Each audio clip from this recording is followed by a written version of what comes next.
When I first picked up Terraria, I thought I was getting myself into another 2D Minecraft game. Fortunately, I was dead wrong. What I found instead was one of the most addicting progression-based survival games I've ever experienced.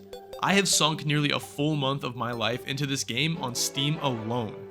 My journey started back in elementary school on a Kindle Fire, and now at 21, deep into college, Terraria has completely changed how I see video games. Now, the vanilla Terraria experience is simple. You make your character, you generate a world, and you're left to explore, with a white dude that tells you how to craft stuff. You end up looting chests, digging through the underground, suiting up with whatever gear you find, until you dig a little too deep, die, and respawn with an empty wallet. The goal is to keep this up until you have the power to fight off all the bosses and progress through your world. The Calamity mod experience? It starts the same way. Create a world, spawn in, but this time, there's more. There's more NPCs, more biomes, more bosses, more items. I'm talking thousands more items. They have single-handedly kept this game thriving for years by essentially doubling, if not tripling, the content of Terraria. And ladies and gentlemen, my goal is to beat all of Calamity's hardest bosses and fully experience what the game has to offer.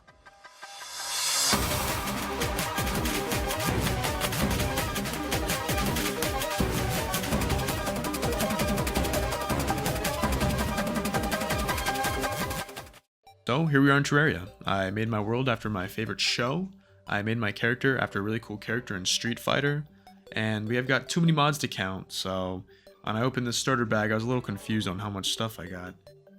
But I mined some trees, checked around my menus, got bored, and went to bed early. The reason I went to bed early that night was pretty simple. I hate early game Terraria, and in my opinion it is the most tedious and boring part of the game.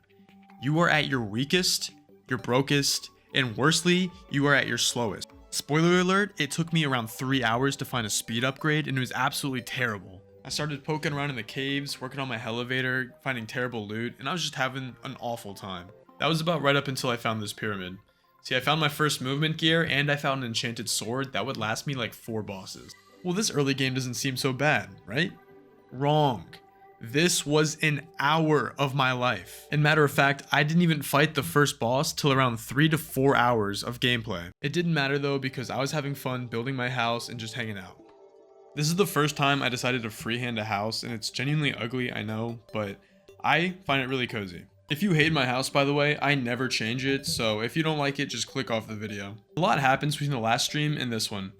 I built a marble prison for all of my NPCs, and I also found a really cool mount that can help me mine through the entire world super quick. Unfortunately, this still didn't help me find any gems for my magic storage, so I was at a loss.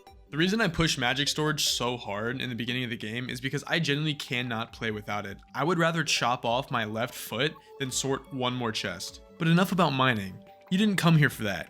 You came here for boss fights. And well, frankly, there's a lot of them. And they are insanely hard, so I will be doing everything in my power to be fully geared before every boss fight so I do not rage. As I finally placed my magic storage and explored my full world, I realized it was about time I fight my first boss. I head to the desert for the ingredients for the first boss spawner, and I eventually find it in a chest with a pair of boots. Fucking finally. Cheesed in my arena and spawned it in. While you watch this lengthy fight, I just want to apologize. I did fight the Eye of Cthulhu before this, and I lost the footage. So I do have a Shield of Cthulhu, which grants me a dash. You did miss out on me raging, but there's no more missing footage after this, so I apologize.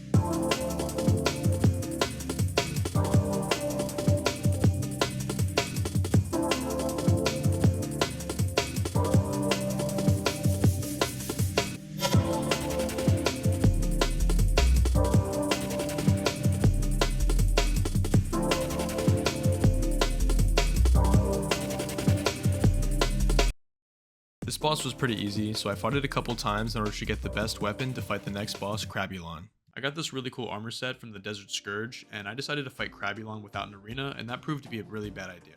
After building an arena and a couple more tries, I finally beat Crabulon and got gifted with the best weapon to take down the most annoying and my least favorite boss in the game, Brain of Cthulhu. So I take the minecart to the Crimson and build the arena that I will use to destroy my mortal enemy. People online say that the Brain of Cthulhu is harder in this mode than the hardest mode in Calamity. And frankly, I would have to agree, because after dying for this boss so many times, I ended up going online and trying to look up a way to beat it.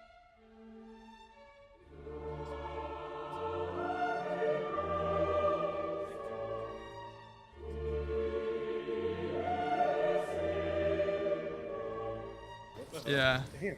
Fuck! Fuck!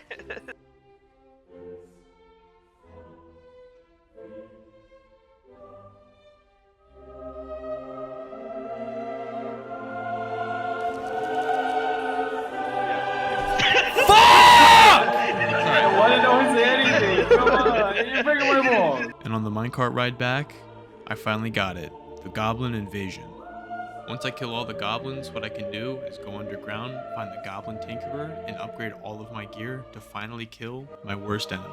I upgrade my gear, farm bosses for money, extractinate silk for more money, use money to buy buffs, build stuff, get cocky and die, research methods to kill this Dude, you actually don't understand. You don't. No, I went online. Everybody's like, bro, fuck this fucking boss. It's bullshit. But it's time for revenge. No more getting tossed around like a child. No more minecart rides to the Crimson. After all of our attempts and all of the time spent upgrading, we have a perfect phase 1. The second phase of the boss is the real challenge, but we have a contaminated vial to inflict a debuff. This debuff inflicts ichor, which slowly burns the brain until we can finally kill him.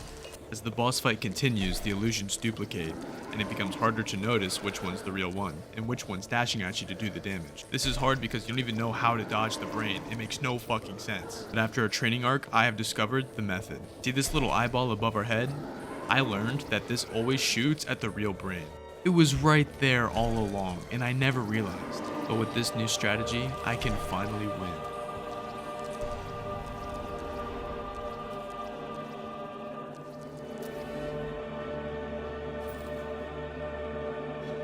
Oh my god. Oh my god. Oh. Oh my god. Yes. Yes. I do this for about another 45 minutes. Immediately, I go into the next boss fight. After the Brain of Cthulhu, I feel like I can take on anything. Which sounds cocky, but frankly, I was right. The Perforator was a walk in the park for me. Although this was after the time I tried to beat the Perforator before I beat Brain. But now comes some fun upgrades.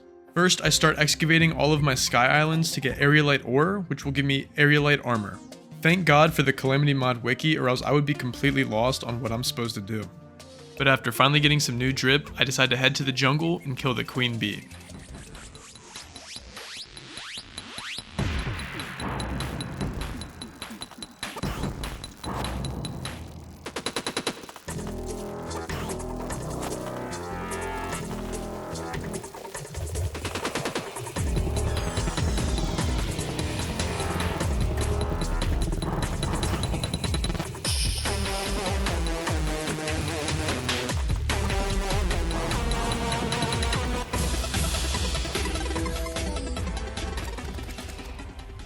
What's great is that I first tried this boss, but what's bad is that it took an entire 5 minutes to kill it. This is when I decided to switch from rogue class to melee class, so my fight with Skeletron would be the last time I use rogue class in this entire playthrough. We take yet another minecart ride to the Skeletron arena and fight him. This fight went horribly. I realized I did no damage with these honeycombs, and I got one shot into oblivion and I have no idea how. What the fuck was that? So I take the damn minecart and I try again. But this time I know, as long as I don't get hit by the head while it's spinning, I'm not gonna die. This time, I completely shanked his ass, and when you kill him, you get access to the dungeon and a lot of cool loot. I take to the dungeon and open golden chests in hope of getting the Muramasa. This is one of 4 swords that is used to craft the best sword in pre-hard mode. Now since I didn't craft the Knight's Edge yet, I decided to do Rogue one more time for the slime gods. After getting more buffs, these bosses were really easy. After defeating these bosses, you unlock something called Statagel Armor, and this is when classes start really mattering in pre-hard mode. To craft the final equipment of pre-hard mode includes a really important sword for later, and the Knight's Edge. It's now time to go to hell to build an arena and fight the final boss of pre-hard mode. I drop the guide voodoo doll in the lava and the fight starts. And after fighting it for a couple of minutes, it didn't go as planned. And this is when I made the full switch to melee class, which basically means I'm only using swords and my defense and mobility is much higher than other classes. After reforging all of my swords, it's time to drop the guide voodoo doll and fight the wall of flesh. And win this time.